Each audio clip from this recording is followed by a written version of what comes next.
குடியரசு தின விழாவை ஒட்டி இரண்டாவது ஒத்திகை நிகழ்ச்சி சென்னை காமராஜர் சாலையில் நடைபெற்று வருகிறது.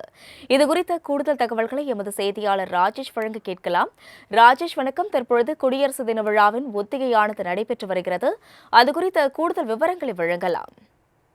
அஸ்வினி, வணக்கம். குடியரசு தினத்திற்கான இரண்டாவது ஒத்திகை அணிவகுப்பு நிகழ்ச்சி இன்று காலை சென்னை காமராஜர் சாலையில் உள்ள உழைப்பாளர் சிலை அருகே நடைபெற்று வருகிறது. இந்திய திருநாட்டின் 77வது குடியரசு தினம் நாடு முழுவதும் வருகின்ற 26ஆம் தேதி வெகு விமர்சையாக கொண்டாடப்பட இருக்கிறது. இதனை முன்னிட்டு சென்னை மெரினா கடற்கரை காமராஜர் சாலையில் உள்ள உழைப்பாளர் சிலை அருகே குடியரசு தின விழாவின் இரண்டாவது அணிவகுப்பு ஒத்திகை நிகழ்ச்சி நடைபெற்று வருகிறது.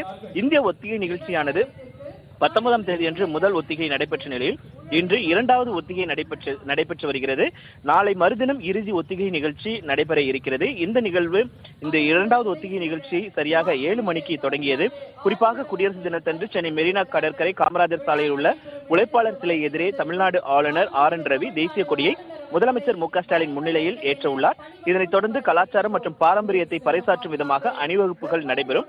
காந்தி சிலை முதல் போர் நினைவு சின்னம் வரை காலை 6 மணி முதல் நிகழ்ச்சி முடியும் வரை வாகனங்கள் அனுமதிக்கப்பட மாட்டாது என்று ஏற்கனவே காவல்துறை சார்பாக அறிக்கை வெளியாகியிருந்தது. இந்த இரண்டாவது நாள் ஒத்திகை நிகழ்ச்சியில் ஆளுநர் மற்றும் முதலமைச்சர் வருவது போல ஒத்திகைகள் மற்றும் முப்படை வீரர்கள், காவல்துறையினர், மத்திய தொழில் பாதுகாப்பு படையினர், தீயணைப்பு வீரர்கள், தேசிய மாணவர் படையினர் மற்றும் பள்ளி கல்லூரி மாணவர்களின் அணிவகுப்பு மற்றும் கலை நிகழ்ச்சிக்கான ஒத்திகை நடைபெற்று வருகிறது.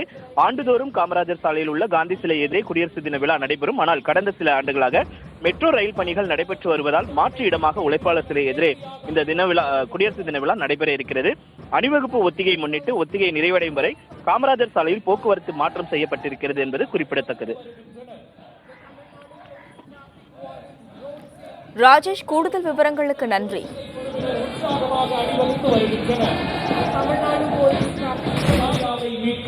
கலைஞர் மகளிர் உரிமை தொகை தரும் நலமான ஆட்சியை வழங்கிக் கொண்டிருக்கும் மாண்புமிகு தமிழ்நாடு முதலமைச்சர் அவர்கள் வருகை தந்து கொண்டிருக்கிறார்கள்.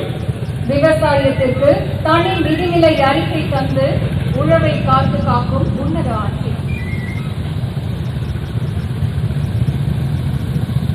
வாகனங்கள் புடைசூழ மாண்புமிகு தமிழ்நாடு ஆளுநர் அவர்கள் வருகை தந்திருக்கிறார்கள். விழா நடைபெறும் இடத்திற்கு வருகை தந்திருக்கும் மாண்புமிகு தமிழ்நாடு ஆளுநர் அவர்களை வருக வருக என பணிவன்புடன் வரவேற்கின்றோம். ஒவ்வொரு நொடியும் ஓயாமல் உழைத்துக் கொண்டிருக்கும் தலை சிறந்த மாண்பு